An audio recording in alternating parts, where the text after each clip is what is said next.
segunda parte, compartiendo algunas reflexiones sobre el sufrimiento, la dignidad y la esperanza en la realidad clínica de hoy, ¿no? Sabiendo que esta posibilidad de reflexionar o de abordar, si se quiere, cognitivamente una situación o una realidad, es un modo de aproximarse, ¿no? Decía, nos explicaba muy bien Enrique, ese self que es más profundo que el ego que puede comprender una idea. Sin embargo, también sabemos que no es solamente la experiencia, ¿no es cierto?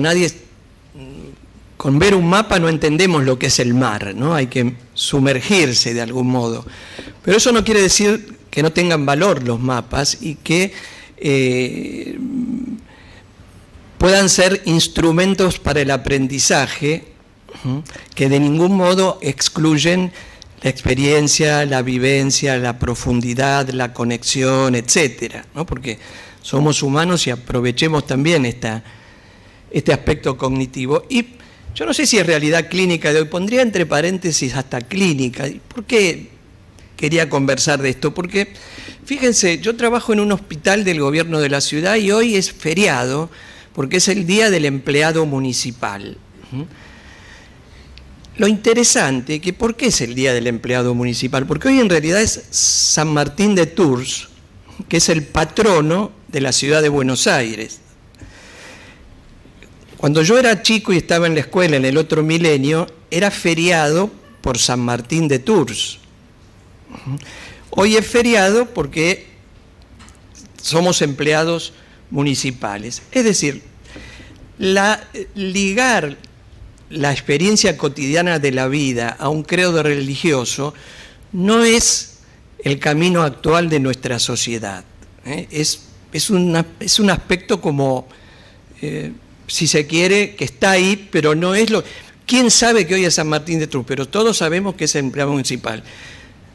60 años atrás, ¿quién sabía quién era empleado municipal? Pero sabíamos que era San Martín de Tours. Entonces, la realidad de hoy, que está secularizada, que no está necesariamente ligada a ningún credo religioso, no nos tiene que quitar esta experiencia vital y dinámica de nuestra espiritualidad, ¿no? Más allá del credo, de la religión que cada uno podamos o no profesar. Bueno, ese creo que también es un desafío en nuestros hospitales y en nuestra sociedad, y por eso también este encuentro del CAEM, para contribuir como un mínimo granito de arena a, de alguna manera, tratar de comprender y de compartir nuestra perspectiva sobre el sufrimiento, la dignidad y la esperanza en el momento actual. Y este es un consejo de ética, el que convoca. Y también acá, ¿no? Cuando nació la bioética estaba muy de la mano de las reglas, de los principios, etcétera, pero ya hace un par de décadas que pegó un giro hacia el diálogo, la deliberación, etcétera, buscando que pueda ser realmente una herramienta para la convivencia, ¿eh? Entonces también nos parece importante desde la bioética abordar esta temática. Ya nos decía Silvina que Cassel afirmaba que el sufrimiento aparece cuando una persona percibe una amenaza a su integridad. Los cuerpos no sufren, somos las personas las que sufrimos. La persona que enferma, pero también el familiar, este hombre en duelo de Van Gogh, ni que hablar cuando muere, y el que muere es un niño, una criatura. Y también el sufrimiento del equipo profesional. Estas son fotos que no tienen más de un año y medio del momento de la pandemia. Y fíjense que a veces para referirnos a estos temas vamos más al arte, a las pinturas, a las esculturas y a las fotografías, porque ahí nos cuesta ponerlo en palabras, ¿no? José Alberto Mainetti, a quien yo considero mi maestro cuando comencé a formarme en bioética y en cuidados paliativos, él fue quien en la década del 80 me dice: Gustavo, yo creo que los cuidados paliativos es como el brazo armado de la bioética en un hospital. ¿Por qué no armamos algo en ese momento en el centro oncológico de la Fundación Mainetti, ahí en Gonet, cerca de La Plata? Y él hablaba de esta característica nuestra como humanos, la conciencia del sufrimiento y de la finitud, como algo propio de nuestra naturaleza humana. Decía Enrique, tratamos de evitarlo, de esconderlo, de aliviarlo y a veces hasta de abolirlo, pero es intentar abolir nuestra naturaleza. ¿Será posible? ¿Y qué más amenaza que una enfermedad incurable y grave? Este trabajo del Lancet habla que en un par de décadas la mitad de las muertes a nivel mundial se producirán con sufrimiento severo vinculado con la salud. De modo que este tema no es un tema que le interesa a una persona, nos interesa como sociedad. Y en nuestro país, estas son las últimas cifras publicadas, las personas enfermas del corazón o los pacientes oncológicos o los respiratorios agudos y crónicos conforman prácticamente 2 de cada 3 situaciones de muerte. ¿Qué quiero decir con esto? Que en la inmensa mayoría de los casos hoy, la muerte aparece en el horizonte previsible. No es como 200 años atrás, que se moría por una complicación en el parto, por una sepsis, que en 24 estaba sano y mañana se moría porque no había antibióticos o porque se desbarrancaba el carro. Hoy sabemos, 2 de cada 3 personas, que en un tiempo relativamente corto, que a veces se mide en años, vamos a morir porque o somos pacientes oncológicos o una EPOC o una cardiopatía, etc. O sea, esto está más presente que nunca, este horizonte. Y también hablábamos de las dimensiones del sufrimiento. Silvina se focalizó en el sufrimiento existencial, que tal vez es como la esencia del sufrimiento, pero alguien que tiene un dolor por una metástasis en la vértebra, no le duele solo el estímulo del periósteo y su circuito neurobiológico, sino que le duele que no puede caminar, ya no puede trabajar, no sabe qué va a pasar con su vida. Ese sufrimiento que acompaña a veces al daño físico o al daño emocional o al daño vincular. Este trabajo me resulta interesante. 25 entrevistas a personas vulnerables y añosas que referían sufrimiento existencial por alguna de estas razones: soledad penosa, dolor por no importar, este bloqueo, dificultad para expresar lo propio, fatiga o cansancio multidimensional, aversión a la dependencia temida. Entonces, yo no estoy hablando acá de San Martín de Tours, pero San Martín de Tours se sacó su capa, su pallium, para compartir con el menesteroso que tenía frío. Entonces, hoy el menesteroso en salud es el que se siente solo, que se siente que lo bloqueamos, que no sabe cómo expresar lo que le pasa, que está cansado.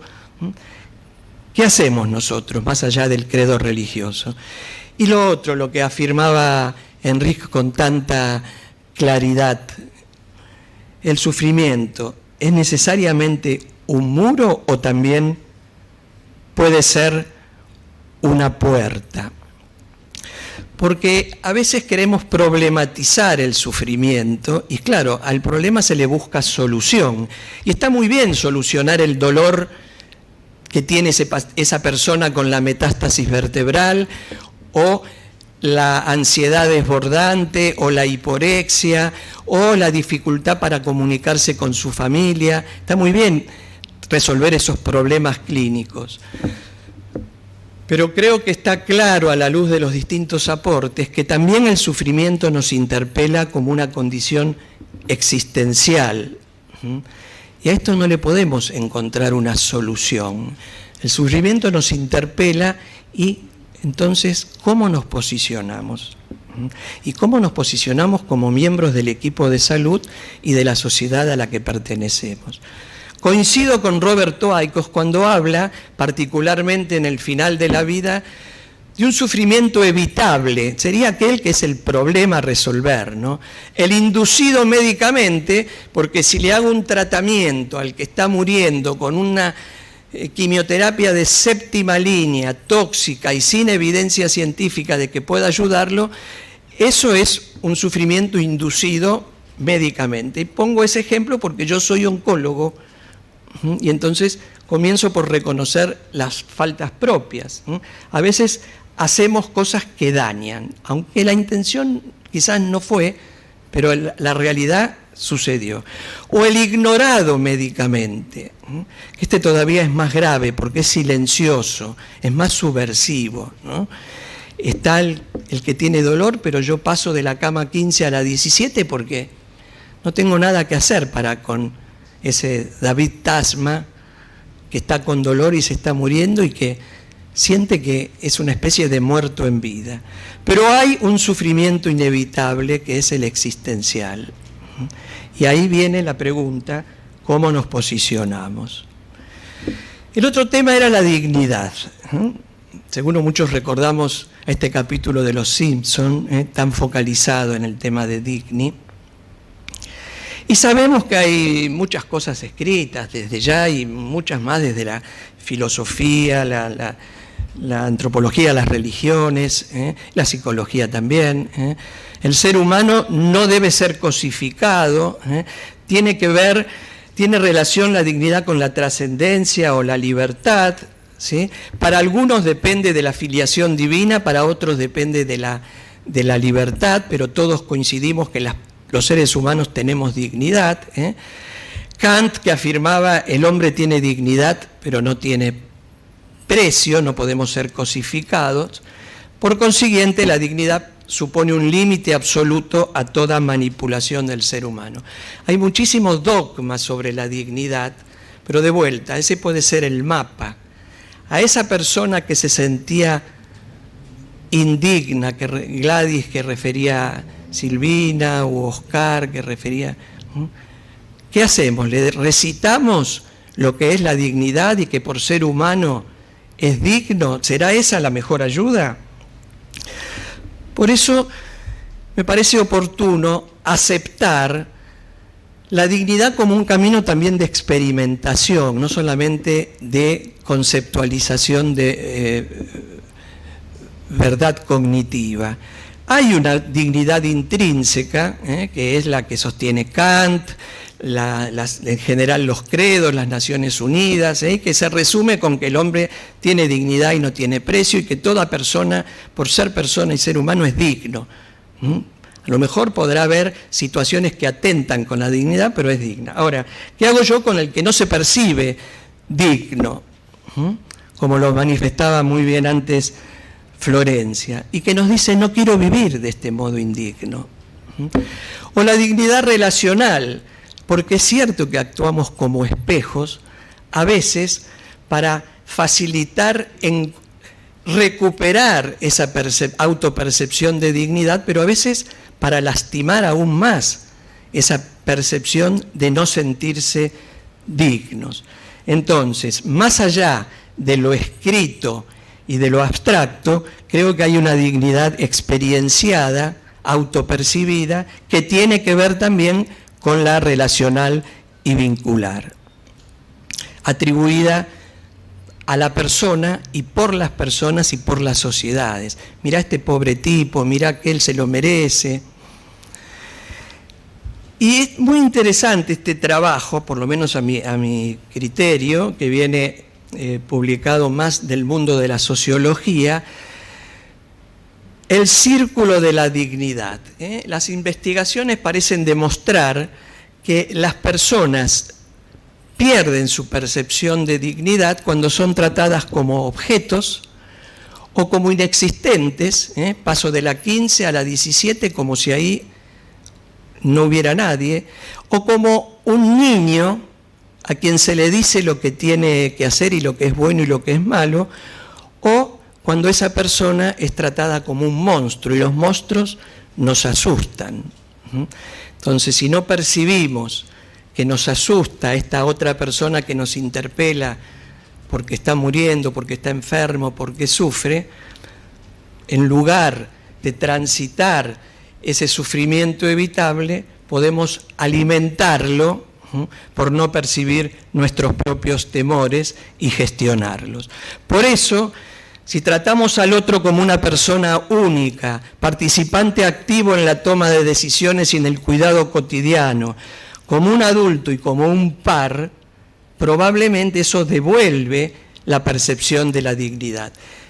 Creo que quienes hemos disfrutado de esta obra de arte, esta película que tiene dos versiones, una más vieja, que es esta que muestro acá, y otra que tiene menos años, El hombre elefante, es tan claro como esta persona con deformidad física, lo único que hacía era que la sociedad le devolvía, incluso su equipo tratante, una percepción de cosa, de miedo, de monstruo y de no existís, que agravaba su sufrimiento. Y en un momento, uno de los médicos involucrados le dice: tú me importas porque eres tú.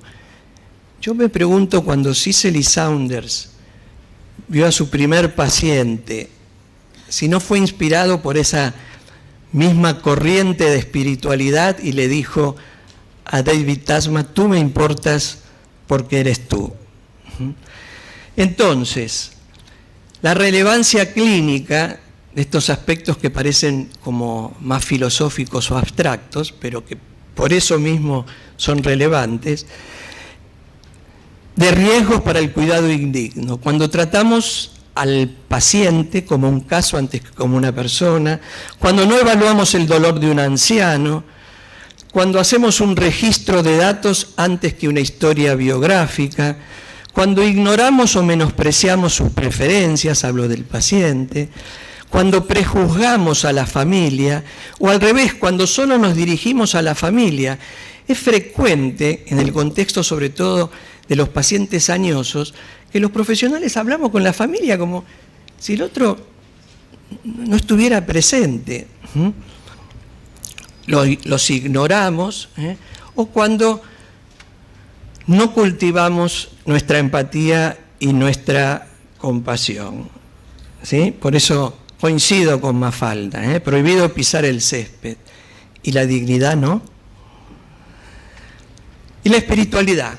También me parece interesante volver a esta conceptualización que un poco está aceptada en la actualidad, esa dimensión dinámica de la vida humana que se relaciona con la forma de experimentar, expresar y buscar significado, propósito y trascendencia, y la conexión con el momento, con uno mismo, con los demás, con la naturaleza, con lo significativo y o lo sagrado.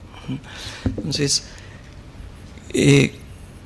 creo que es interesante aceptar, esta otra, que es otra definición todavía más escueta, a mí me gusta mucho por lo simbólico: el dinamismo que impregna la existencia entera con el impulso del amor, ¿no? Me parece como que me invade más que solamente el cerebro.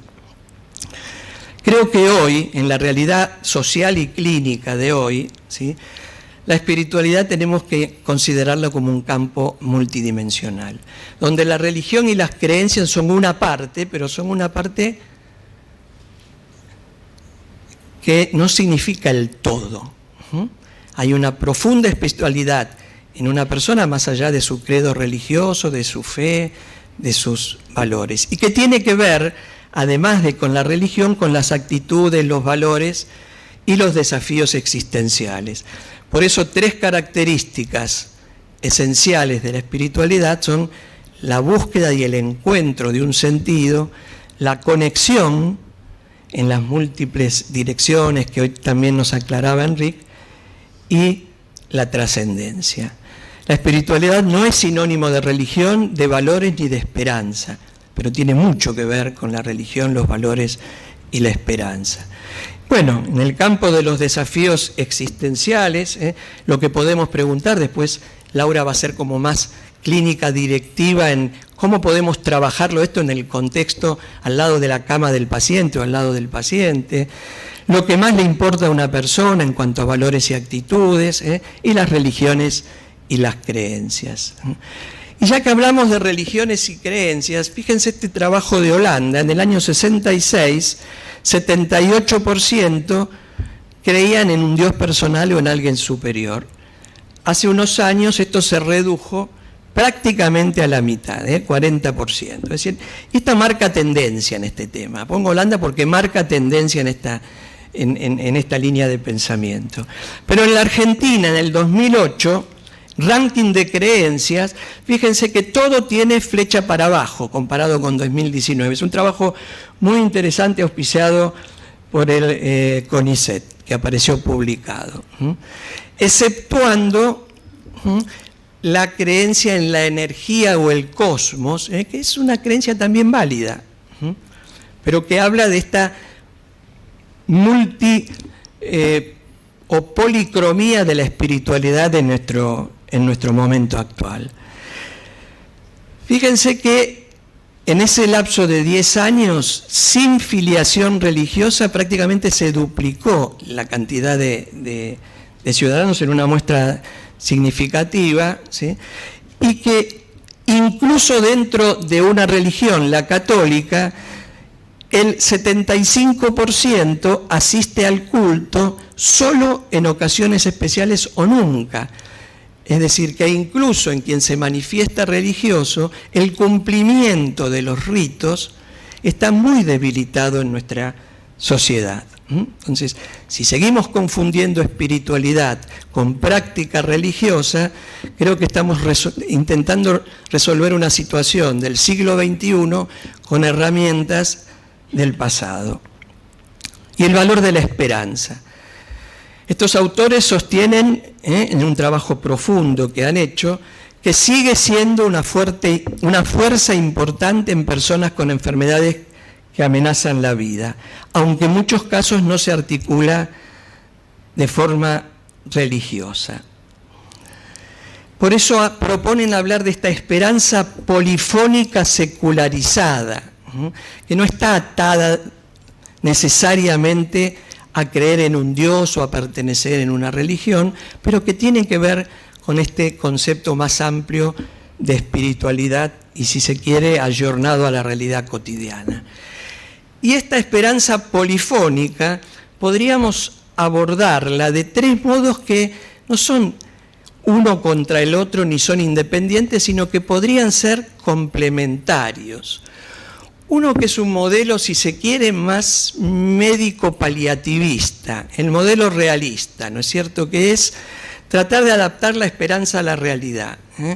Bueno, me duele mucho y estoy sufriendo. Bueno, te vamos a aliviar el dolor. Vamos a resolver lo que podemos resolver, porque la realidad es que sí, te estás muriendo. Tratamos de adaptar la esperanza a la realidad.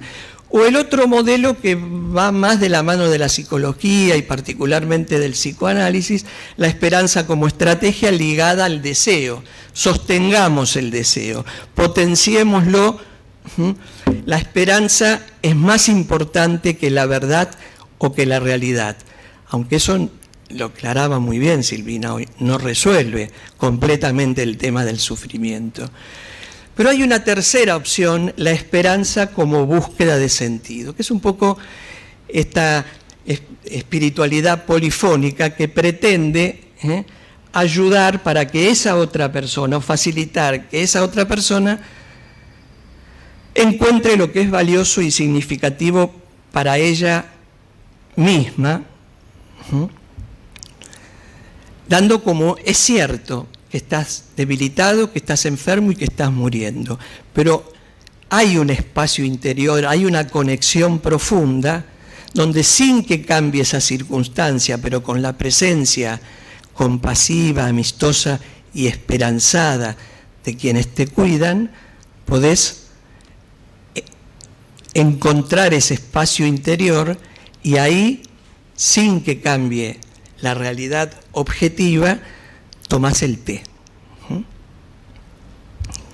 Por eso ese cuidado espiritual tiene como un objetivo facilitar el desarrollo del espacio interior, una metáfora que se refiere a la libertad interior de una persona y que tiene un sustrato de estudio por autores que desde distintas ópticas han trabajado, incluyendo a Jung con el concepto del self, etcétera, pero no es el único. Por eso, para terminar, ¿sí?, creo que vale la pena recordar esta publicación muy reciente, que además tiene el mérito de tener autores que están presentes, como Laura Ramos, que ahora va a hablar ella, y como Norma Colautti, que no está presente en esta reunión, pero participa en esta actividad de espiritualidad. Necesitamos cultivar el desarrollo personal, espiritual y profesional, y esto ni desde la currícula se ve reflejado en las distintas facultades. La ética del cuidado espiritual, la evaluación de las necesidades y de las intervenciones, la comunicación empática y compasiva, las relaciones de apoyo y colaboración entre el equipo y la aceptación de la inclusión y la diversidad. Entonces, estamos absolutamente a favor de estudiar muy bien la prevención, el diagnóstico y el tratamiento de las enfermedades oncológicas, infecciosas y de los adelantos enormes, yo mismo de la oncología, los adelantos que existen hoy que duplican, triplican y a veces multiplican por 10 la posibilidad de sobrevida de las personas. Pero pateamos la pelota para adelante. La humanitud del ser humano incluye el sufrimiento y la finitud, y estamos, mientras que ganamos tiempo en la vida, estamos preparándonos para trabajar frente al sufrimiento que abordamos o que intentamos abordar por lo menos desde las reflexiones de hoy. Y me parece que también es bueno hablar de uno de los frutos de la espiritualidad, que es la alegría, porque a veces uno confunde estos temas y parece que los que estuviéramos trabajando en esto somos como amargos, tristes, antipáticos y indeseables, y creo que ahí falla un poco nuestra conexión interna y externa si transmitimos realmente eso. Porque afirmaba Eduardo Pironio, un genio del tema de la esperanza y la alegría, que en medio de las dificultades, cuando tenemos necesidad de conocer la alegría, ¿sí?, y de escuchar su canto, eso es posible. Es posible cuando está ligada a esta espiritualidad que sostiene la esperanza y la trascendencia. Bueno, muy bien, gracias.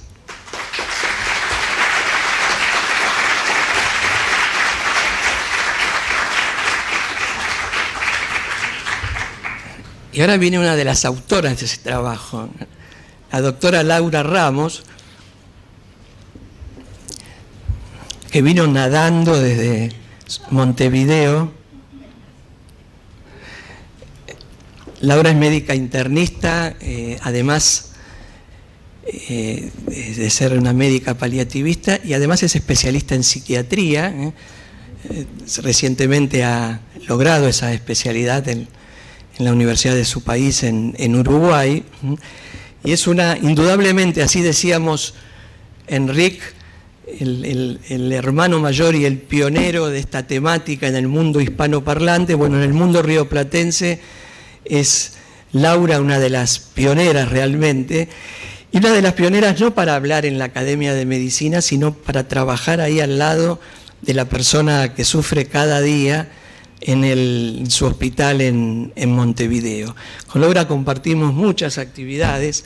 Ella recordaba cuando una vez vino a hacer uno de los cursos que organizábamos en esta misma aula, creo que era, y cada tanto pedía permiso para salir porque estaba amamantando a su bebé. ¿Cuántos años tiene tu bebé? 21. 21. Bueno, ahora una mamá ya médica, psiquiatra y referente en el tema, se va a referir a... ¿Cuál era tu presentación? Vea esa. Esta, ¿no? Sí. Sí, sí. Algo como más tangible, haber un plan. ¿Puede haber un plan de acompañamiento espiritual? Bueno, gracias Gustavo. Gustavo es un amigo. Pero más que amigo, yo creo que hemos creado la cultura paliativa rioplatense. Nos hemos sentido siempre como muy respaldados por ustedes.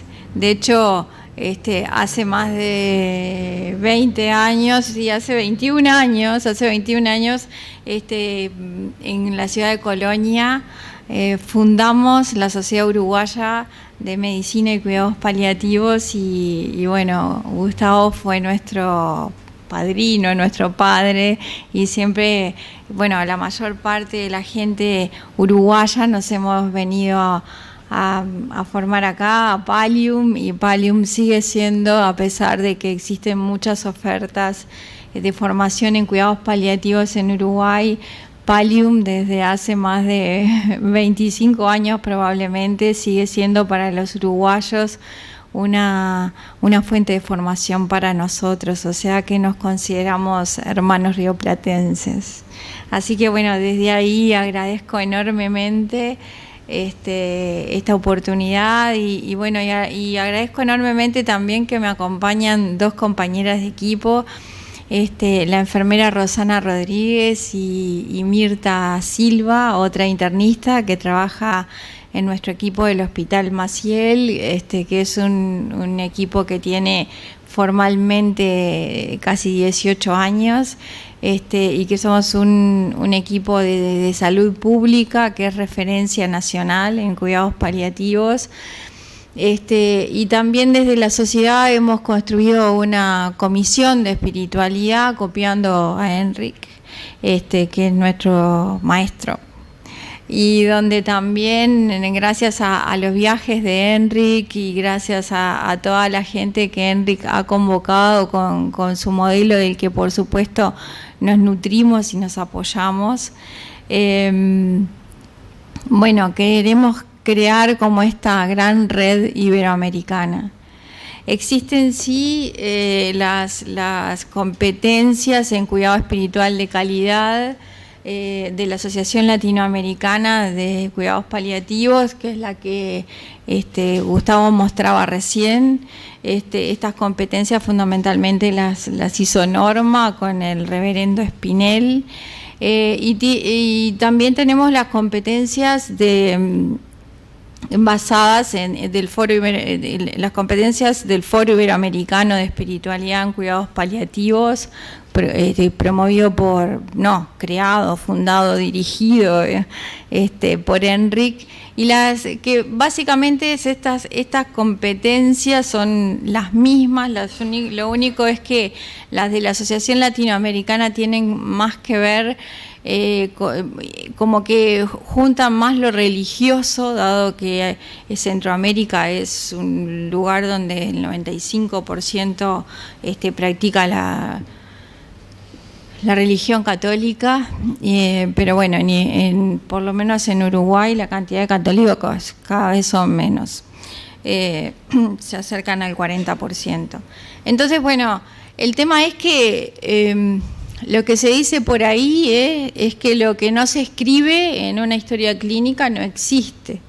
Entonces, esto que yo voy a plantear es muy sencillo, es como una obra en construcción, pero que básicamente tiene que ver con cómo podemos llevar la espiritualidad a nuestra práctica cotidiana y cómo poderlo registrar en la historia clínica, como registramos los síntomas físicos y los demás síntomas psicosociales y espirituales. O sea que bueno, no estoy a la altura de los que me precedieron, pero sí intentaré hacer este breve esquema que bueno, que por supuesto está abierto a todas las sugerencias y opiniones de todos ustedes.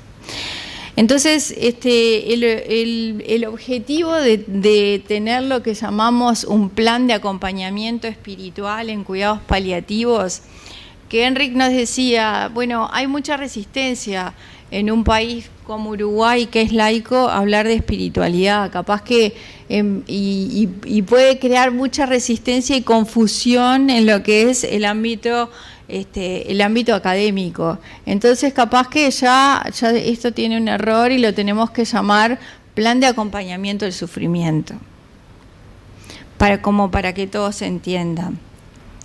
Básicamente, lo que pretende este plan es evaluar las necesidades y los recursos espirituales del paciente y la familia usando herramientas que estén validadas, que estén conocidas por todos los integrantes del equipo interdisciplinario para poder sistematizar los registros y favorecer la comunicación de resultados.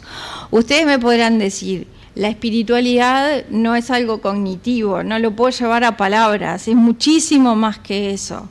Pero bueno, los gestores de nuestros hospitales nos tienen que dar tiempo para poder hacer esto y para integrarlo y para que entiendan lo que es un cuidado de persona a persona.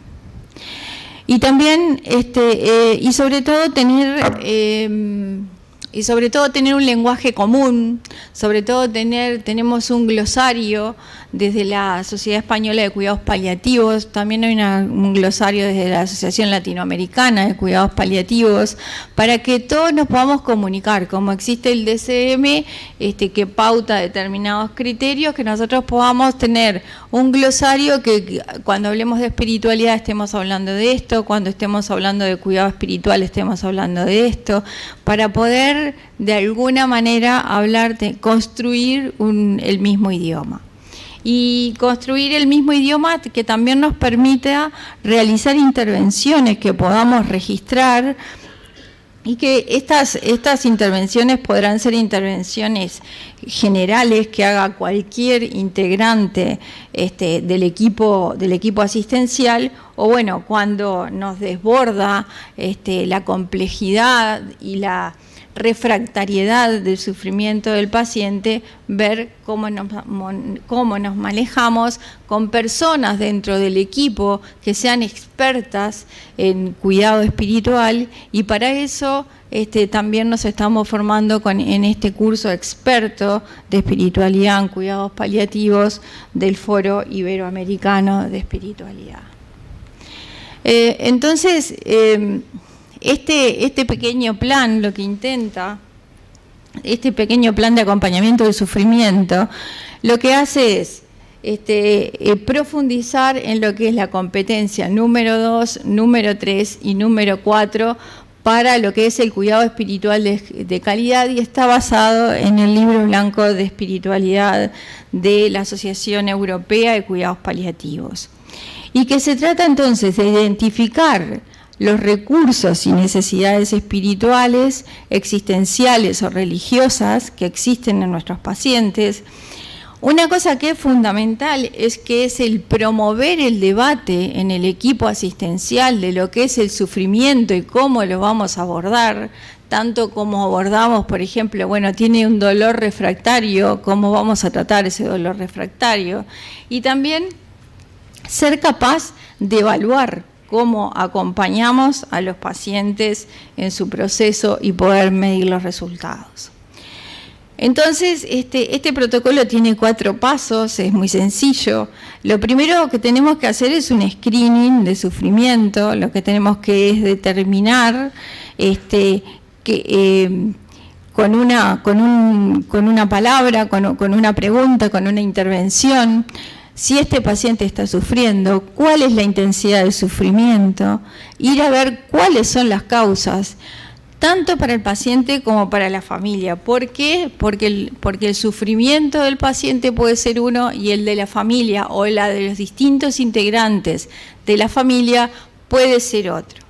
Una vez que nosotros sabemos que el paciente sufre, sabemos con qué intensidad sufre, si ese sufrimiento es insoportable o no, y sabemos cuáles son las causas, vamos a hacer la historia espiritual, la sociedad, y para eso nos vamos a basar en lo que dice la Asociación Latinoamericana de Cuidados Paliativos, que específicamente recomienda 2 herramientas para evaluar la espiritualidad en clínica, que es el FICA, o FAICA, que es el creado por Cristina Puchalski, y el cuestionario de espiritualidad de la Sociedad Española de Cuidados Paliativos, que está construido por la Comisión de Espiritualidad de Cuidados Paliativos, que le llevó por lo menos 10 años hacerlo, y eso no es porque no trabajaron duro, sino porque fueron evaluando cuál sería la mejor la mejor aproximación para llevarlo al campo de la clínica. Este sufrimiento tiene que estar registrado en la historia, como están registrados los problemas sociales, los problemas psicoemocionales, los problemas físicos. También la historia espiritual tiene que quedar registrada en la historia clínica. Y después, en lo que es nuestra reunión clínica, que es la herramienta fundamental de cuidado y donde desarrollamos cuál es el plan de tratamiento de ese paciente, ahí debemos compartir con el resto del equipo, por supuesto que más en los pacientes que tienen un sufrimiento más refractario o de mayor complejidad, cuáles van a ser los focos de ese para acompañar, ¿cuáles van a ser los focos para acompañar ese sufrimiento? ¿Qué intervenciones vamos a realizar? Debatiéndolo entre todos y adjudicando roles a quien corresponda. Por ejemplo, pensamos que la raíz de este sufrimiento es que el paciente tiene una depresión, bueno, iremos a tratarla, iremos a limpiar, ¿no? A limpiar de lo más urgente a lo más importante. Iremos a tratar la depresión, iremos a tratar y abordar, sí, los problemas psicológicos, por supuesto que el control físico, para llegar a lo que es la esencia de los cuidados paliativos, que es acompañar el sufrimiento. Y una cosa que es muy importante es, bueno, ver cuál fue la eficiencia y la eficacia de estos resultados, también en conjunto con el equipo. Esto también discutirlo en la reunión clínica, y sabemos que nuestros mayores maestros son nuestros pacientes. Entonces, ¿qué me dejó este paciente? Y poder ventilar también nuestras emociones como forma de prevenir y tratar el desgaste profesional. Bueno, acá está muy concretito, tenemos una ficha patronímica para lo que es el equipo psicosocial que tenemos conformado, y lo importante de esto es dónde se realiza la consulta, si es en el hospital, en el domicilio, en policlínica, o por teléfono, ¿no? Algo que aprendimos mucho en la pandemia fue manejarnos con los pacientes a través de videoconsultas, que nos pareció que es eficaz y que sirve, obviamente que no es lo mismo que el encuentro humano, pero también los sufrimientos son diferentes en un paciente que viene a policlínica, porque eso quiere decir que es un paciente que puede venir, caminar y subir una escalera para llegar a la policlínica, del de que ya está en domicilio, que es un paciente que está con un ECOG 4 y donde su pronóstico de vida es mucho más corto, ¿no? Y otra cosa que nos parece súper importante es registrar cuánto nos llevó esta intervención. Capaz que, porque una de las barreras que está demostrado por ahí, que para nosotros también al principio, cuando no estábamos formados, era una barrera, es que nos parecía que abordar el sufrimiento y abordarlo en profundidad y usar herramientas nos iba a llevar mucho tiempo, y no es así, porque en la medida que uno lo integra a su práctica clínica, lo hace hace todo a la misma vez, y por lo tanto no es algo que tiene que hacer en forma separada ni precisa un máster para hacer esto, ¿no? Entonces, ¿qué dice la evidencia? Bueno, hay distintas preguntas que ustedes ven ahí, de cómo definir el sufrimiento de esta persona. Para nosotros estas preguntas no eran muy adecuadas, porque yo no puedo llegar a la casa de un paciente que veo por primera vez y decirle, usted está en paz, va a decir, ¿y está de dónde salió? Entonces, lo que dice la evidencia es que estas preguntas uno lo debe adaptar a lo que es su propia cultura. ¿Y qué hicimos nosotros? Bueno, creamos esta pregunta que la tenemos en la historia clínica y que la deben hacer el 100% de los integrantes del servicio, y por ejemplo preguntarle al paciente, bueno, más allá del dolor y los síntomas físicos, ¿qué otras cosas le duelen, le producen malestar, lo hace sufrir? Y quizás con un poco más de confianza preguntarle, ¿no?, ¿qué es lo que necesita para estar en paz? Teniendo ahí a mano la definición de sufrimiento como aquel estado de distrés o aflicción que se produce cuando la integridad de la persona se ve amenazada o rota y que se mantiene mientras no la pueda trascender en nuestro caso. Podemos usar también otras preguntas complementarias, como esta que decía Florencia y que es de Chochinov, ¿no? ¿Qué le parece importante que sepamos de usted en este momento para poder ayudarlo? Porque siempre la agenda del paciente es diferente de nuestra agenda. Nosotros vamos preocupados porque tiene ostomía que filtra, porque tiene una úlcera por presión grado 4 con necrosis, porque le duele, porque no tiene con qué comer, y capaz que el paciente la importancia de las cosas que le preocupan al paciente son otras que las que nos preocupan a nosotros. Entonces, tener muy en claro que el paciente siempre es el centro de nuestra atención y que es él el que debe determinar la agenda, y bueno, después nosotros seguiremos hasta el 100% de una evaluación profunda e integral, ¿no? Una vez que esto lo saben todos, no lo tengo por qué explicar, pero hay que ver dónde está el foco de su sufrimiento. Puede ser porque tiene una deformación, que puede estar centrado en lo físico, porque tiene una deformación de su esquema corporal, porque no tiene dinero, porque no tiene, por problemas prácticos, no puede llegar a alcanzar a quien le vaya a buscar la medicación, puede sufrir porque los pacientes, como todos sabemos, son muy generosos y muchas veces sufren más por la familia que por ellos mismos, por sentirse una carga. Pueden tener una ansiedad ante la muerte, la incertidumbre, los miedos.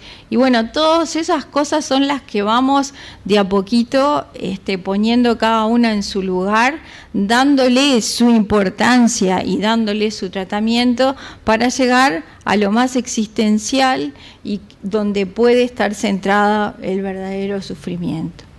Hicimos una pequeña fichita, por suerte tenemos una jefa que nos controla mucho y que debe estar llena como el resto de la historia clínica, que básicamente se basa en hacer screening de sufrimiento, determinar la causa, y ahora que tenemos un diagnóstico vamos a ir a la acción, ¿no? ¿Qué es lo que vamos a hacer? Y consideramos que el sufrimiento tiene que ser un signo vital más de la atención, como tomamos la presión, la frecuencia cardíaca, la saturación de oxígeno, tiene que ser un signo vital más, donde esté preparado el 100% del equipo y ver cómo lo acompañamos. Y bueno, voy a hablar brevemente porque me parece que me estoy alargando un poco más. Sí, totalmente. El FICA es la historia esta que generó Cristina Bulchalski, que probablemente todos ustedes conozcan, que tiene que ver con poner arriba de la mesa, ¿no? si el paciente tiene un sistema de creencias, si practica, si tiene una religión, si la practica, cuál es la importancia para él en este momento, y cómo se sostiene en su religión, si se sostiene con rituales o con determinadas actividades, y si aparte la C es si se sostiene también en la comunidad. Y algo muy importante es preguntarle cómo le gustaría que nosotros como equipo abordemos estos temas con usted. Esto nosotros lo tenemos en el teléfono y va a un formulario Google, nos lleva 7 minutos hacerlo y lo tenemos cronometrado. En esta muestra piloto de 50 pacientes, los pacientes lo que nos dijeron es que se apoyaban básicamente en la familia, en el equipo de salud y con un porcentaje mucho menor en la religión, a pesar de que el 55% requiere tener un sistema de creencias o religión. ¿Eso qué quiere decir? Que los pacientes, para poder soltarse, como dice Enric, y poder entregarse a la experiencia, primero tienen que tener un cierto control de dónde están. ¿Qué tengo? ¿Qué enfermedad tengo?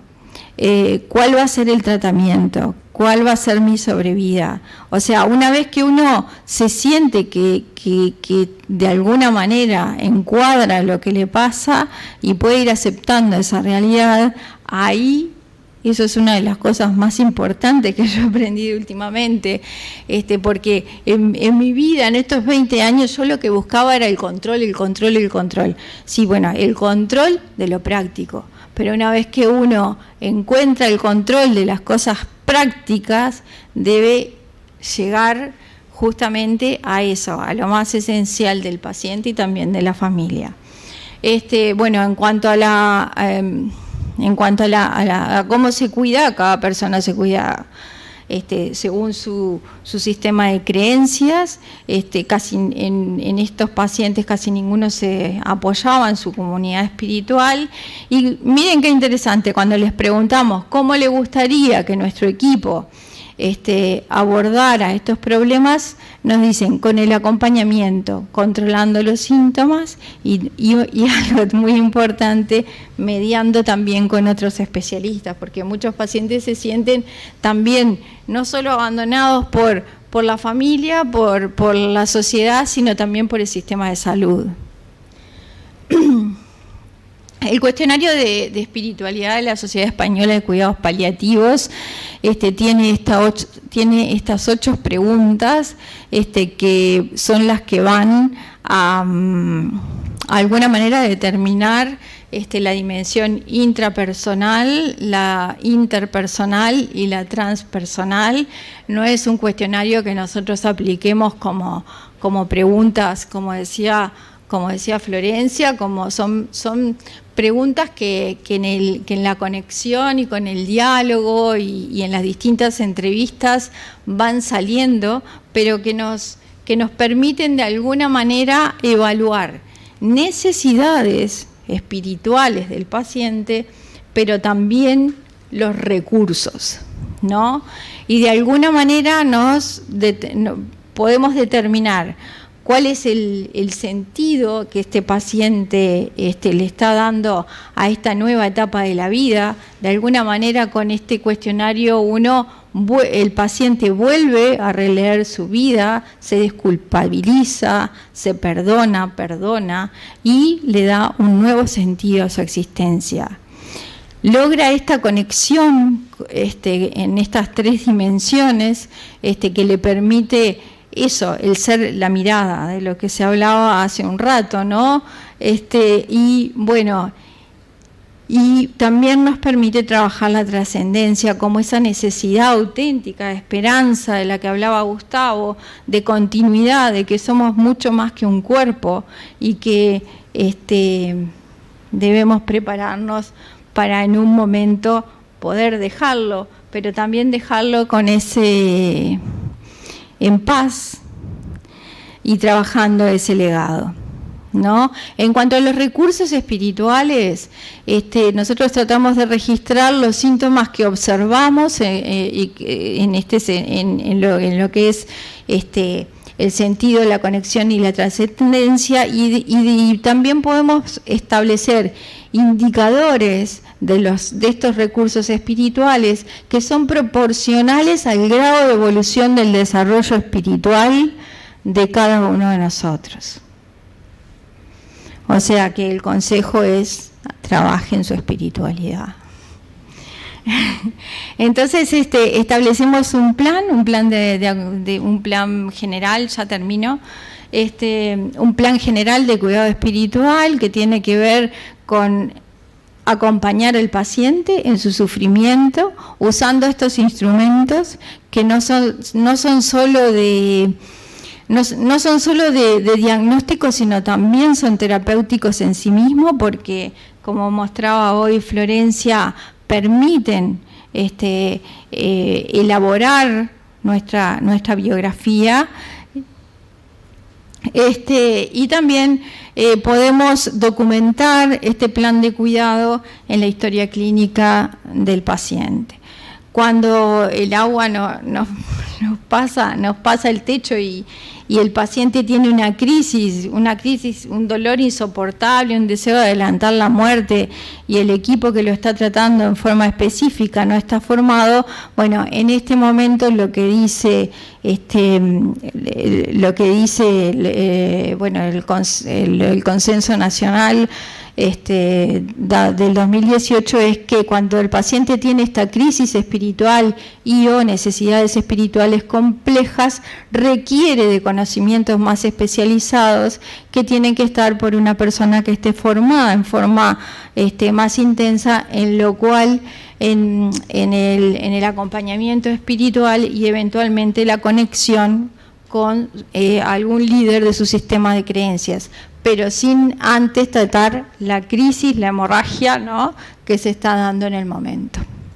Bueno, existen otras intervenciones de las que ya se hablaron, como la terapia de la dignidad. También existe una terapia centrada en el sentido de Breitbart, que es mucho más cognitiva. Y bueno, y no debemos olvidarnos de la intervención en duelo. Y cerrar la historia siempre diciéndoles qué me dejó este paciente, qué aprendí con él, y trabajando en impacto en el equipo de salud. Muchas gracias.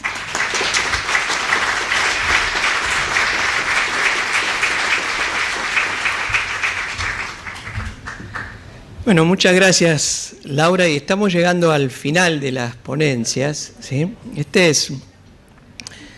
Este seminario está organizado por el CAEM, el Consejo de Ética en Medicina de la Academia, de modo que el marco organizativo tiene que ver con la bioética, que obviamente tiene que ver con lo que nos pasa como personas, por eso la pertinencia del tema. Y nos parecía muy oportuno que en el cierre del encuentro de hoy, alguien que trae un poco la voz desde la bioética, por supuesto que podemos decir, bueno, pero ¿y las otras voces, el filósofo, el ministro de fe? Es un encuentro de 4 horas, ¿no? Que es absolutamente un mínimo granito de arena que estamos construyendo entre todos. Y este granito, esta parte final de granito de arena, la vamos a compartir con Margarita Bosch, ¿sí?, que es doctora en Ciencias por la Universidad de Buenos Aires, es magíster en Bioética por la Universidad del Sacro Cuore de Roma, cofundadora de este consejo académico y de otros varios comités de bioética hospitalaria, y también es presidenta del Consejo para el Cambio Climático del Instituto Internacional para los Derechos Humanos. Gracias, Margarita.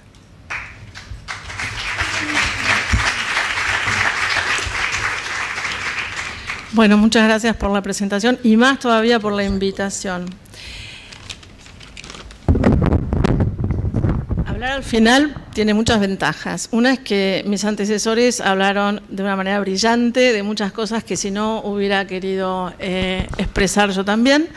Y la otra es que como queda poco tiempo, nos queremos ir rápido. Así que voy a intentar ser brevecita y no voy a pasar ningún power porque de las figuritas ya las conocemos todos.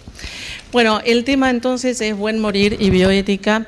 Busqué Buen Morir y encontré dos emergentes del momento. Uno es la película El colibrí italiana, que no sé si todavía se estrenó aquí.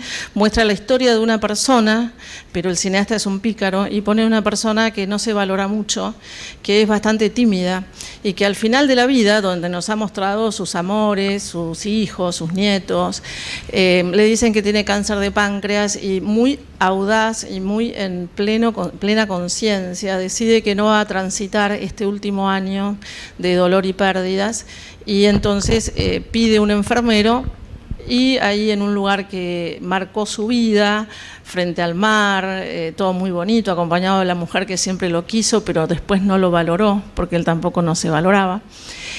Bueno, se hace dar la inyección y así termina la película. Y la otra, un filósofo español del Instituto Llull de Cataluña, donde dice cómo es un buen morir. Y bueno, tomando la opinión de todos, sería en paz, asistido, acompañado por los afectos, con las cuestiones resueltas, hidratado, alimentado hasta donde se pueda, digamos, sin un enorme estrés o distrés, como se dice ahora. Cómodo, bueno, aceptando este paso, que en muchos idiomas sí, la muerte se llama paso, transición, ¿no es cierto? Vamos a dejar eso ahí. Y vamos a ir a la bioética. Bueno, voy a hacer un resumen, súper resumen de algo que todos ustedes conocen bien y que nada más para puntualizarlo aquí porque es parte del título, que empieza en los años 70 del anterior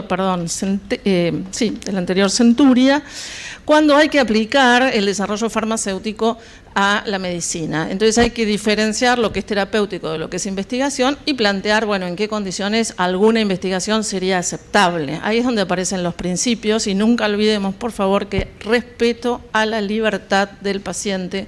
Eso también expresado en una sociedad sajona, con esa cultura, ¿no? Yo, en lo personal, y los que me conocen saben que asocio la bioética a la cultura, porque me parece que la cultura nos marca lo que es más importante. O sea, dentro del marco valorial, nosotros asignamos mayor valor o prioridad a unos elementos o a otros, depende de donde crecimos, quiénes fueron nuestros papás.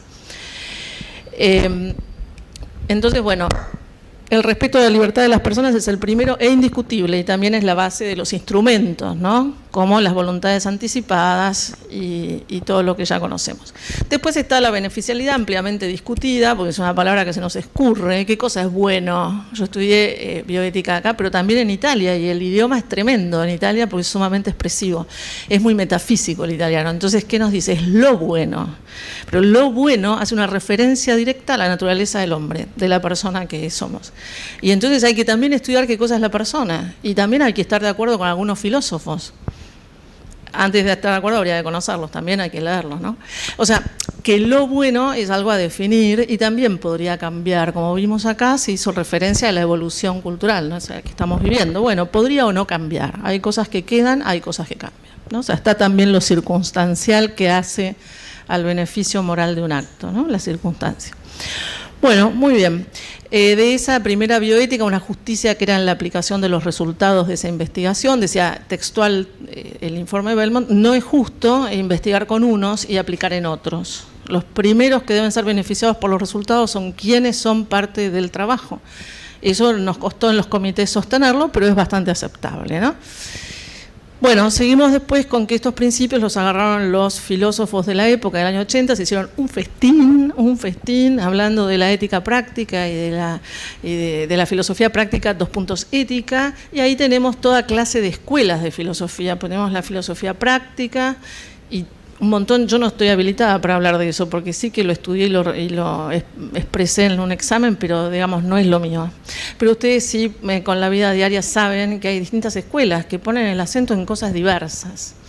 Como mi título al final me lo dieron dos universidades romanas, bueno, una vaticana, habría que confesar, luego el centro es la persona. El centro es el hombre. A mí me gusta hablar de un humanismo porque me parece que es un paraguas más grande. De todas maneras, podemos dejar para otra reunión, pero ya lo hemos conversado aquí. Hay seres humanos no personas, hay personalidades no humanas. bueno, no me voy por lo moderno. A los fines prácticos me parece que es mucho más seguro y además es difícil de discutir que todo ser humano es persona, siempre, en cualquier condición. No necesitamos una característica, necesitamos una naturaleza. Si la naturaleza es humano, luego es persona, que si no habla, da lo mismo. Ustedes sabrán, pero es por edad, no por capacidad, que yo doy clases en muchos lugares y lo más divertido son los alumnos abogados. Ellos sí que están preparados para estar de los dos lados de la grieta. Entonces, ¿cuál es la pregunta? Bueno, pero tiene que ser inteligente, tiene que estar en uso de razón, te dicen, ¿no? Ya con sus años de profesión. No puede ser un incapaz. Y entonces, ¿cuál es la respuesta de una esposa? Yo estuve casada con un señor que sabía hacer dinero muy bien. Y tuve muchos hijos con este señor que gracias a que su papá era así, bueno, ahora ya están de cocción completa y me puedo dedicar full time a estas cosas. En ese camino, cuando un abogado te dice, pero ¿está este paciente realmente puede decidir dónde está su autonomía? Mi respuesta era, por favor explíqueme, doctor, ¿cuál es la autonomía de un señor que le entrega una extensión de su tarjeta de crédito a la novia, que es monísima y tiene puesto encima mucho más dinero del que yo puedo ganar por mes? ¿Eso es inteligente? ¿Eso implica una autonomía racional? ¿Darle la posibilidad de vaciarte la cuenta bancaria en una peluquería? Esto es posible, para los señores les explico, bueno, las peluquerías de mujeres están preparadas para eso. Digo, ¿cuál es el grado de autonomía que tiene este sujeto? Bastante poco. ¿De cuál autonomía me habla? ¿De la de las 7 de la mañana o la de las 7 de la tarde? ¿De las del 12 del mediodía o las de las 12 de la noche? Como acá en la Argentina, en Buenos Aires, se acaba de clavar un bistec de 400 gramos y medio litro de buen Malbec. Digo, no es lo mismo. Yo, por ejemplo, sin una buena dosis de cafeína inyectada directo en las vías, no puedo pensar.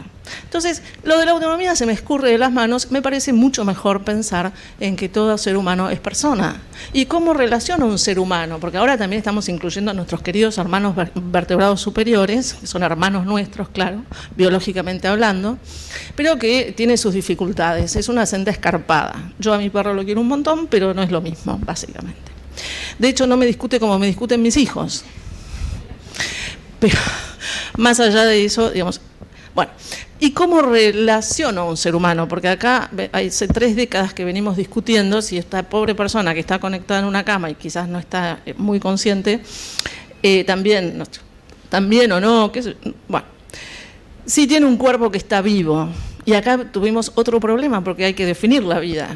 La vida, como el amor y la libertad, son conceptos, y la dignidad, que es propia de la bioética, son conceptos que tenemos como que, digamos, taste, ¿no? O sea, como que los sentimos, todos sabemos, seguro, ya nos miramos y hay un acuerdo, ¿no? O sea, uno dice, bueno, pero digno, ok, todos sabemos más o menos por dónde estamos caminando. Intenta, por favor, explicármelo, no te pido una carilla, pero... Y entonces ahí empieza el problema. O sea, es algo que viene con nosotros, sabemos lo que es y no lo podemos expresar. Y encima son esas cosas que es mucho más lindo tenerlas que no tenerlas, como el amor, la libertad, la dignidad y la vida. Entonces, ¿qué hicimos los biólogos que nos prepararon varios años para esto, nuestros profesores? Bueno, si el cuerpo está vivo, o sea, el cuerpo está vivo, puesto que si no lo está, es un cadáver. Perfecto. Increíble. Hay un principio rector, que te organiza todas las moléculas y las cosas funcionan, ¿viste? ¿Cuándo dejan de funcionar? Estamos en el horno, que es el punto en el cual los médicos te dicen y no hay mucho más para hacer. O sea, no podemos intervenir demasiado porque el sistema no te responde. Te dicen el paciente y fulanito, ¿no? Pero vos ya sabés que ese sistema de órganos no se está compensando. O sea, perdimos la homeostasis, nos estamos yendo, o sea, a una vía lateral. Ustedes lo entienden mucho mejor que yo. Entonces, acá lo que hay que recordar, todo cuerpo es una persona. Llego a esto porque después de la bioética latinoamericana, que nos ayudó a reordenar los principios, porque una cosa es la libertad para los sajones y otra es para nosotros. ¡Ja! Ni te digo si tenés un poco de sangre italiana en las venas. Entonces, lo reacomodamos distinto acá. Y las asociaciones que se ocuparon de eso pusieron primero la dignidad. Chau. Entonces, en el paraguas de la dignidad, vamos a que sea beneficiosa la intervención, que no sea maleficente, que haya justicia, que no hagamos gran diferencia entre los distintos sujetos que se presentan al servicio de salud. Y al final vamos a decir que el paciente esté informado y pueda responder por sí, Puede decir, ok, estoy de acuerdo con esto.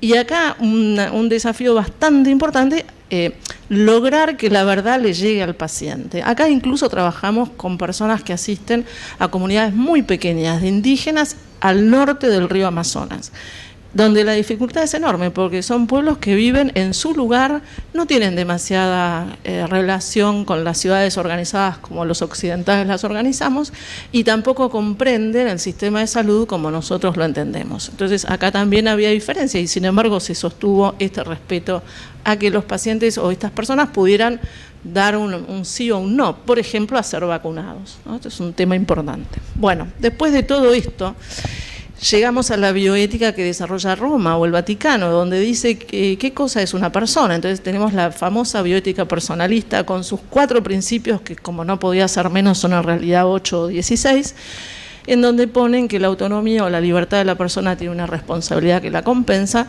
y así, que la solidaridad tiene una subsidiariedad del Estado.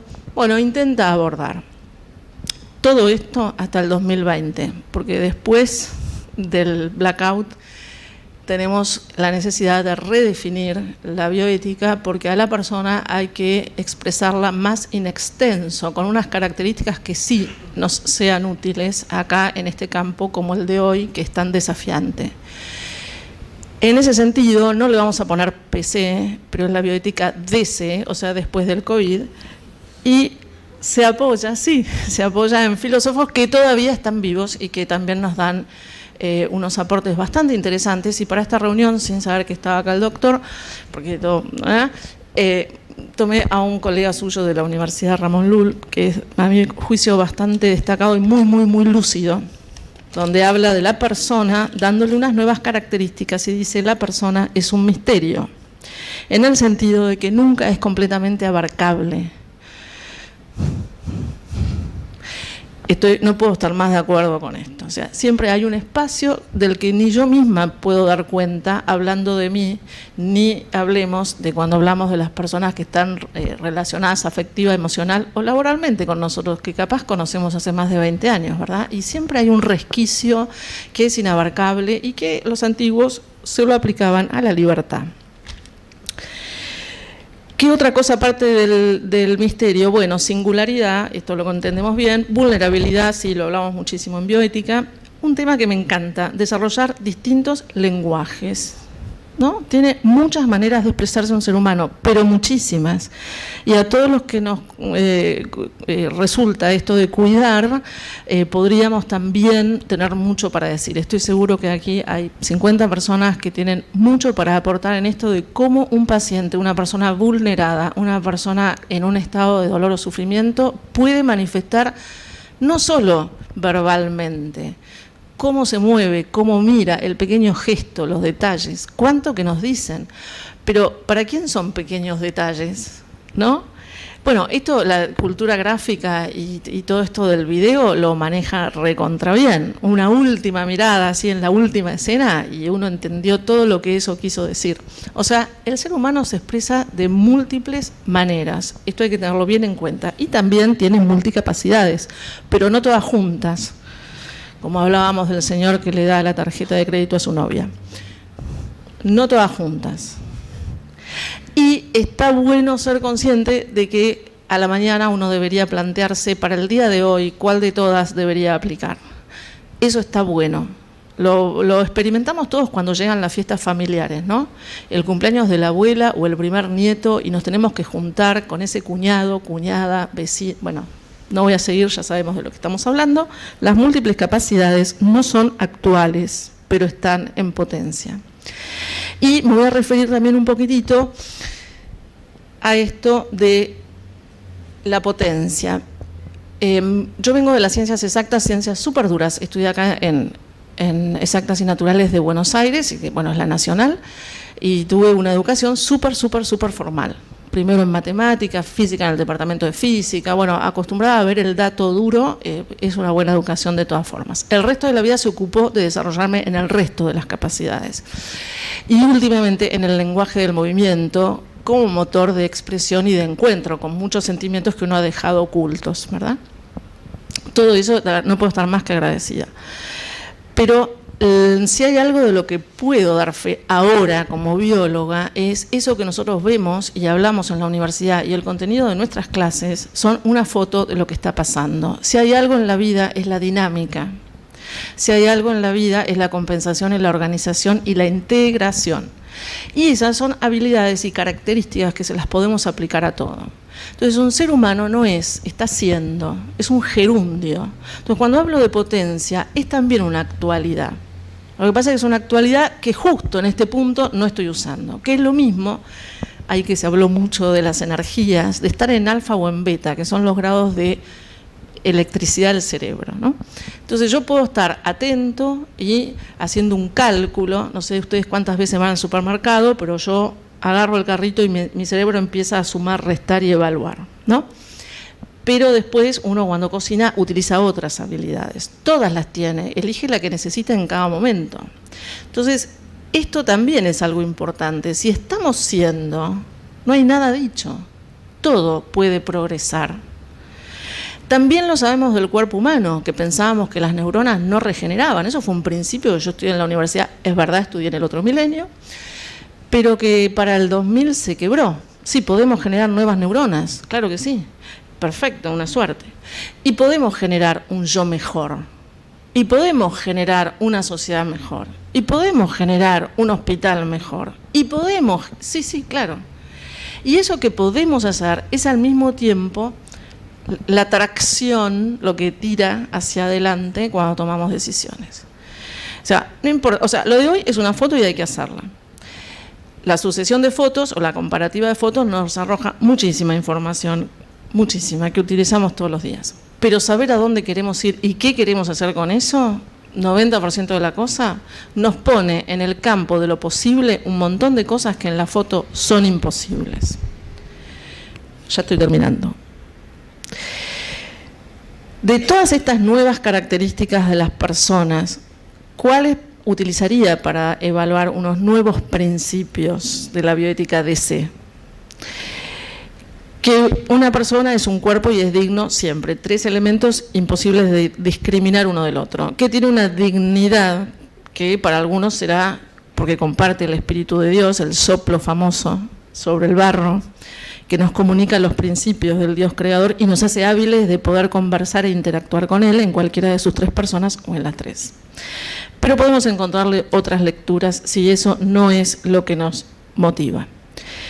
Necesitamos una solidaridad y una solidaridad en redes. Necesitamos estar conectados. La conectividad y la conexión son cosas importantes, no solo del dispositivo electrónico. El dispositivo electrónico es eficaz porque imita a la naturaleza. La tecnología es eficaz cuando imita a la naturaleza y nos permite ser más nosotros mismos. Hablo del marcapasos y podría seguir.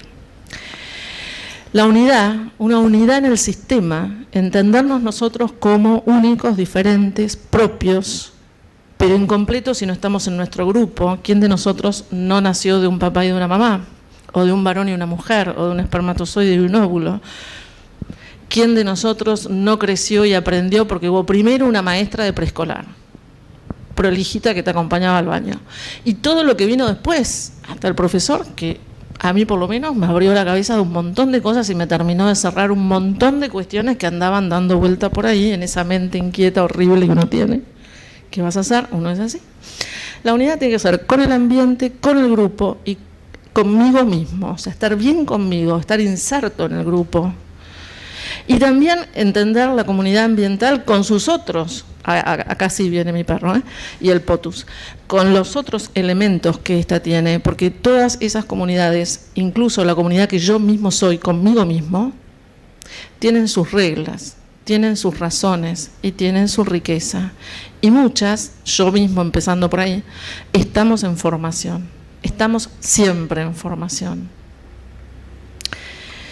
Bueno, Gustavo, porque te aprecio mucho, lo vamos a dejar acá. Gracias, muchas gracias.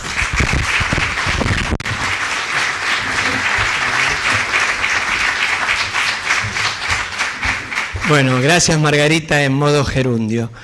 Vamos a pasar allá al cierre del encuentro de hoy y para eso nos va a moderar también un amigo, Hugo Fornells. El doctor Fornells es médico especialista en oncología, jefe del Servicio de Oncología y de Cuidados Paliativos del Hospital Privado de Rosario, expresidente de la Asociación Argentina de Medicina y Cuidados Paliativos, miembro fundador y parte de la comisión directiva de la Asociación Latinoamericana, y pionero diplomado, porque es uno de los que hemos recibido el diploma de pionero hace unos años en la Asociación de Cuidados Paliativos. Así que, Hugo, ¿nos ayudás a dar cierre al...? Bueno, muchas gracias, Gustavo. La verdad que es un honor estar acá. La Academia Nacional de Medicina realmente es como un sueño, es como un jugador de fútbol estar en la cancha de Boca, ¿no? Pero yo soy de Central. Bueno, y realmente que esto organizado por vos, Gustavo, con el Consejo Académico de Ética en Medicina, ¿cuánto ha pasado de tiempo? Bueno, me olvidaba de agradecer a Enrique, ¿no? Como siempre que acá está. ¿Cuánto ha pasado el tiempo? Yo hace 35 años recién pensaba, estaba en la residencia de clínica médica y pasaba sala y veíamos un paciente muy interesante con un lupus eritematoso sistémico y lo analizábamos y nos quedábamos en el pase de sala 6, 7 personas al lado hablando del paciente, él nos miraba y en la cama de al lado había alguien que estaba muriendo y decíamos paciente terminal y pasábamos al lado. O sea, fíjense todo lo que hemos progresado, todo lo que hemos aprendido, todo lo que nos han enseñado los cuidados paliativos y todo lo que estamos sabiendo, más allá del cuidado paliativo, de esta parte del cuidado paliativo, del cuidado de la persona, que es el sufrimiento. Bueno, yo veo que hay 2 micrófonos. Doctora, si querés te acercás, ese micrófono funciona, ¿no? Para que, o si no, fuerte.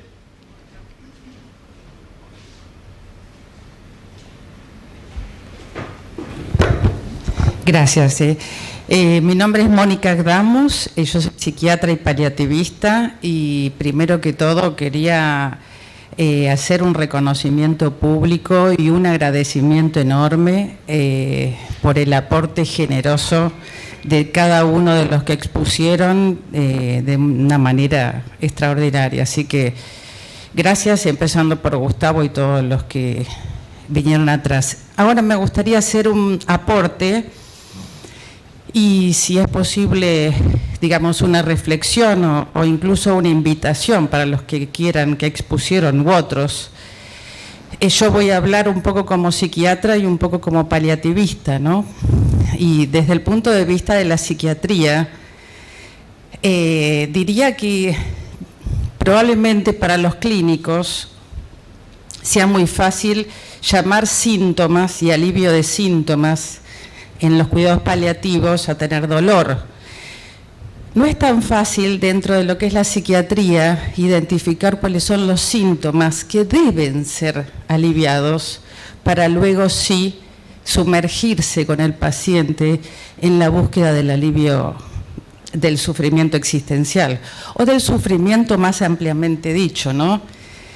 Y acá sí quisiera decir algo en lo personal y ahí va mi reflexión. Me parece que yo personalmente me he preguntado muchas veces por qué elegí los cuidados paliativos y me parece que ha sido el mejor trampolín para que, trabajando con un otro, lo ayude y me ayude a ir a un lugar en donde nos es vedado a todos los seres humanos y desde la intuición poder estar con un paciente. Seguramente muchos tienen muchas anécdotas, pero a mí me viene una en la que uno ya no sabe cómo trabajar con el paciente y qué le podría ser, digamos, aliviador. Y ahí sí aparece mi lugar de, digamos, de ser intuitivo y de ser judía también, porque me veía en el momento de hacer un rezo en hebreo,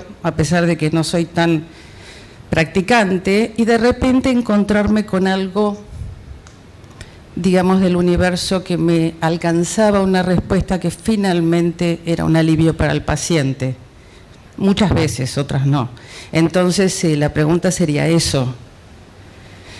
digamos, les ha pasado, ¿cuál es la respuesta? ¿No? Para mí es el haber podido interactuar con algo que está más allá de mí. Gracias. Perfecto. Yo me gustaría que tal vez Silvina nos pudiera responder. ¿No está? Bueno. Vení. Bueno, no, yo lo que estaba pensando... Bueno, Laura, adelante. Yo voy con lo básico y Silvina después va con lo superior. No, yo básicamente soy internista. Como dijo la profesora, cada persona es un universo dinámico. Hoy básicamente la psicología, la psiquiatría son las ciencias que intentan aliviar el sufrimiento humano y lo pueden hacer. Yo creo que o sea, llevar el sufrimiento a lo intelectual y escribirlo en palabras, o sea, pasarlo al lenguaje y ponerlo en una historia clínica es casi una payasada, pero es necesaria y absolutamente necesaria para poder crecer. Entonces, estamos trabajando con pacientes sin tiempo y eso es lo loco de todo esto, porque no podemos planificar, porque capaz que el paciente que vemos hoy mañana no está. Y capaz que y por eso esto que Enric ha trabajado tanto tiempo, que es cuáles son los recursos espirituales, cuáles son las necesidades espirituales. Entonces me parece que es como una cebolla, ¿no? Primero uno trata de sacar lo físico, o sea, controlar lo físico, después tratar de controlar lo más psicológico, que tiene que ver más con la adaptación a la muerte, porque ya no es una adaptación a la enfermedad, sino no es un afrontamiento de la enfermedad, es un afrontamiento a la muerte, y que que eso tiene que ver con la psiquis, con todo lo que implican las defensas de ese paciente, y yo creo que cada paciente es un desafío. Y es un desafío de todos los días. Capaz que yo el sufrimiento se lo quito cuando sé que ese paciente que tiene un hijo chico y se va a hacer cargo la hermana mayor. Y ahí bajé todo, y ahí lo alivié. O sea, eso es lo fascinante de los cuidados paliativos. Llegar a la persona. ¿Y qué es? Y por eso trabajamos en equipo. Creo que la psiquiatría aporta, porque a veces el grado de ansiedad o podemos hacer diagnóstico de depresión y podemos ayudarnos con los fármacos, ¿tá? O también podemos diferenciar tristeza de depresión, cosa que los internistas no sabemos hacer muchas veces. Entonces, creo que esto es como un guiso que uno va viendo por dónde vienen los grumos y cómo los vas disolviendo. A veces hay que hacer una intervención farmacológica, a veces hay que hacer una intervención más de tipo existencial y con las psicoterapias del final de la vida, y a veces es una intervención social. O a veces es decirle al paciente que tiene 24/7 su médico al teléfono para resolverle qué puede hacer, porque la incertidumbre no lo deja pensar. No sé si respondí. Yo salí del escondite. Enric, por favor. Silvina y luego Enric. No, tú, Silvina. Sí, pensaba recién un poco en lo que preguntabas, Mónica, y en la respuesta de Laura. A mí me parece que lo que tenemos que tener todo el tiempo presente, que el acercamiento al sufrimiento existencial, su entendimiento, su abordaje, perdón, doctor, es una invención. Que se trata siempre y cada vez de una invención en donde lo que intentamos es armar algún borde para ese vacío que es el sufrimiento existencial, que además es un sufrimiento silente, desconocido, mudo, nuevo.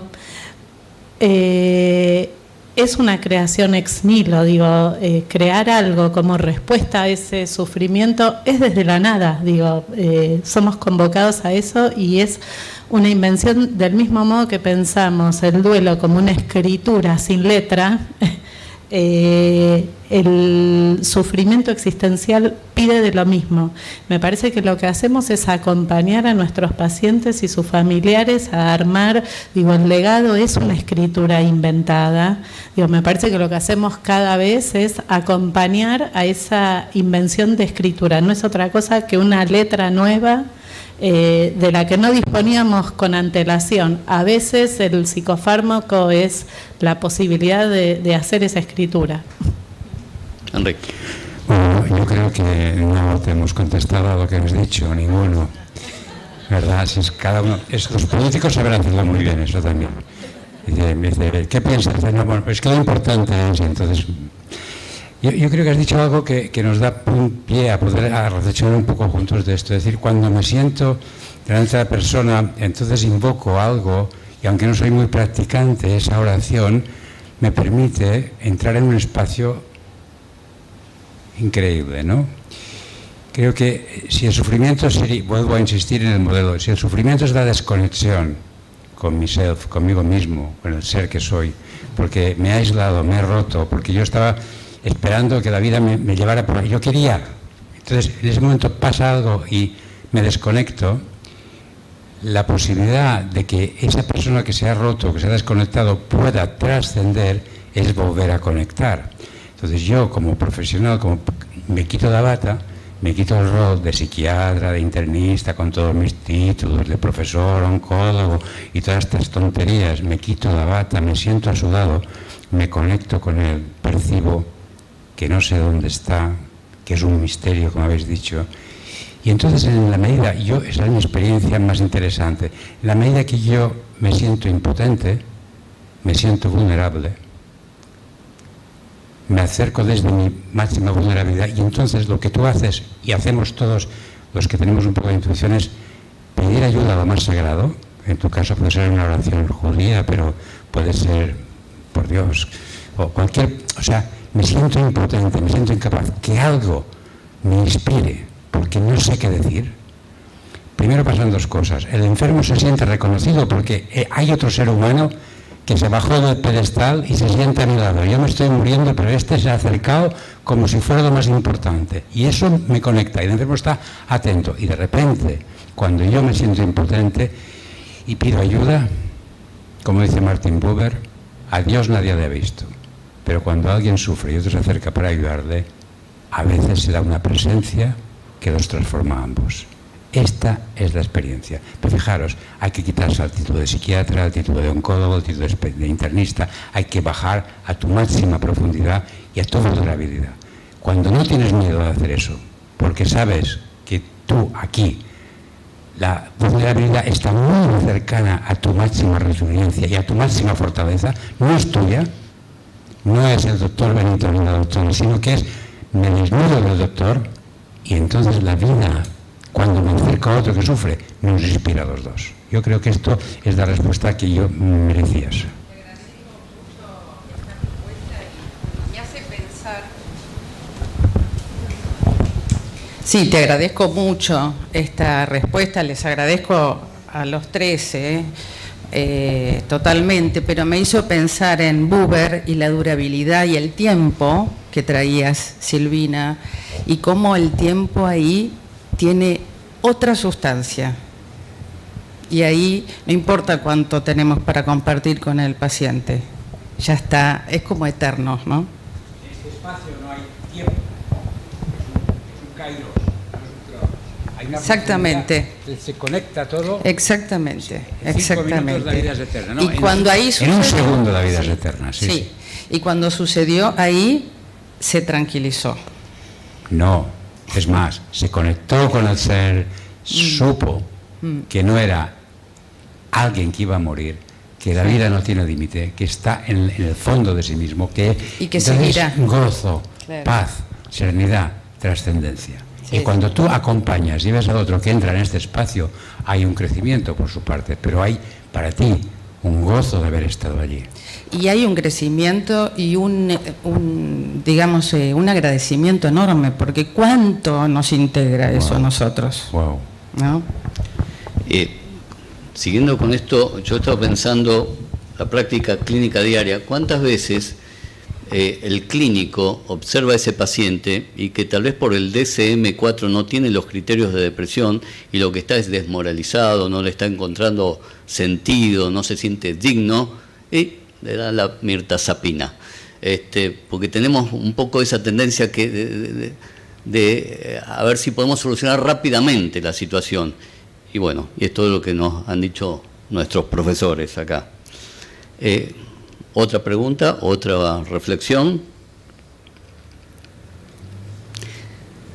A ver, yo tengo acá algunas preguntas. Y a Silvina le pregunto, ¿podemos predecir por su biografía, por su personalidad, por sus vivencias, quién va a tener más sufrimiento existencial? ¿Ya podemos saber cuando lo estamos viendo en una primera instancia el paciente?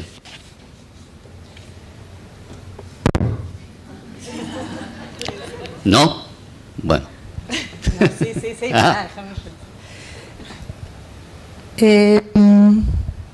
Yo no creo que la emergencia del sufrimiento existencial responda a un rasgo de personalidad. Tampoco creo exactamente que tenga que ver con una estructura clínica psicopatológica.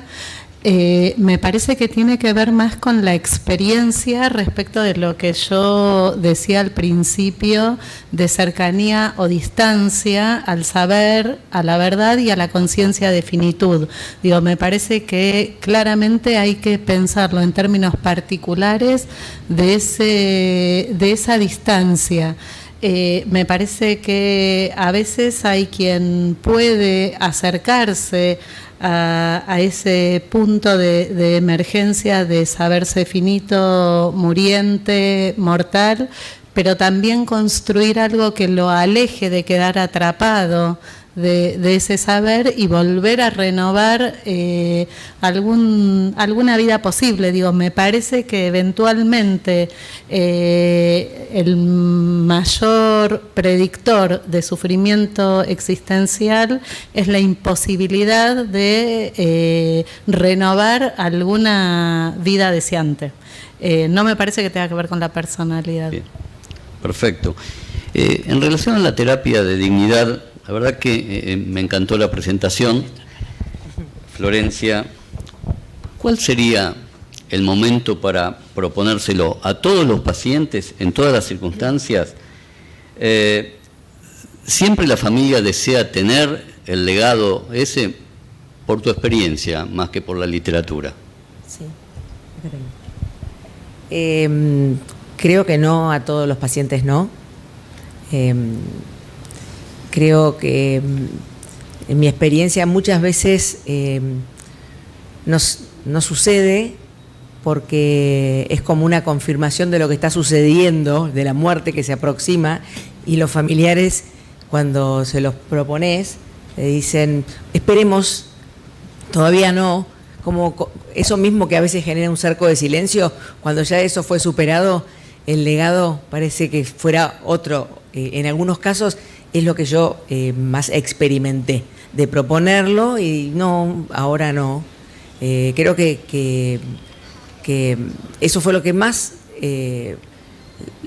dificultades presenta. Y creo que no es para todas las personas, que tiene que querer hacerlo. Y también algo que se presenta, que el otro día en una clase que estábamos dando en el Hospital Italiano, me dejó pensando, es qué pasa cuando ese legado que narra los familiares, que si hubiera alguien cerca cuando está hablando, que en general no pasa, niegan absolutamente todo lo que dice el legado, ¿no? Entonces, fue una pregunta que me hizo pensar. Creo que si pasa eso,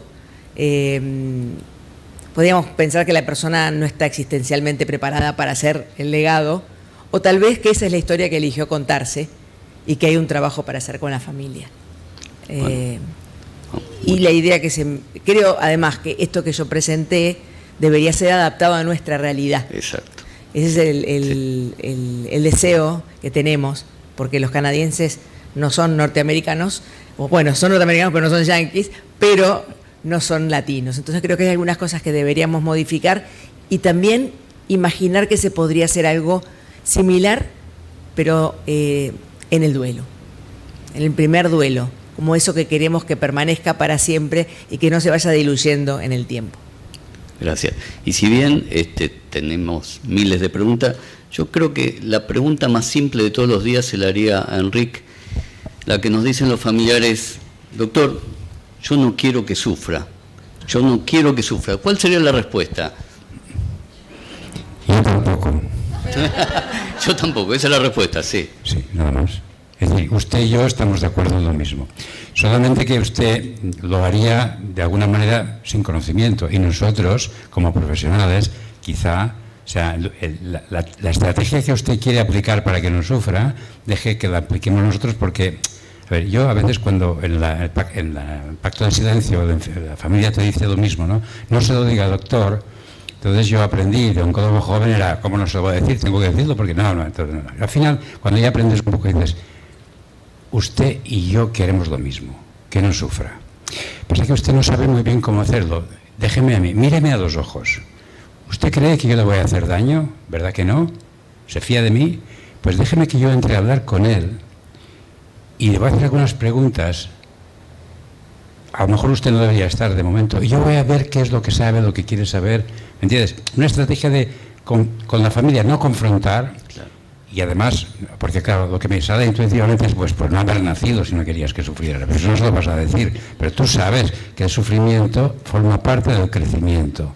Claro. Y en ese momento es, la familia, queremos lo mismo, déjenos ver qué podemos hacer y vamos a ver cómo podemos acompañarle, ¿no? Porque seguramente, es decir, si no quiere que sufra, lo que tenemos que hacer es no huya, esté con nosotros, estemos juntos, porque él lo que está necesitando es la ternura, el afecto, la reconciliación, todas esas cosas que no se pueden dar si lo dormimos inmediatamente, porque eso es o sea, hacerles ver que todo lo que estamos haciendo tiene una perspectiva, un sentido, un pronóstico, un itinerario, porque somos profesionales, sabemos cómo va esto. O sea, no hay una simetría, vamos a ver, con la familia no podemos hablar al mismo nivel, somos expertos. Entonces, de alguna forma, es una forma de decirlo rápida, la sabiduría no es democrática, yo lo siento mucho, pero usted no puede, no estamos al mismo nivel, usted tiene que escucharme a mí, porque primero es fíese de mí, porque yo quiero su bien, pero a partir de aquí déjenoslo hacerlo de la forma que nosotros sabemos y no interfiera, sino colabore. ¿Y cómo puede colaborar? Pues esté presente, si está muy nerviosa, llore fuera de la habitación, todo lo que sabemos hacer, que ya sabes, ¿no? Es hacerles participar, pero guiados por nosotros con una finalidad de que sabemos que el sufrimiento tiene la posibilidad de ser trascendido siempre y cuando esté acompañado. Gracias. Bueno, en honor al tiempo, Gustavo, cerrá este evento, por favor. Son 12:28, tenés 2 minutos. Bueno, de nuevo, agradecer a todos por la presencia hoy en el Día del Empleado Municipal. Creo que hemos compartido reflexiones, experiencias, hemos intercambiado incluso alguna anécdota. Así que cada uno de nosotros me parece que algo nos llevamos, ¿no es cierto? Ojalá esto que nos llevemos también pueda fructificar ahí donde estamos trabajando, en el hospital, en el lugar de nuestra actividad cotidiana, porque de nuevo la realidad del sufrimiento no es el aula magna de la biblioteca de la Academia Nacional de Medicina de Buenos Aires, sino meternos en el mar ahí al lado de la persona que sufre, que hoy es el paciente, ayer o mañana es un familiar, pero también podemos ser nosotros mismos.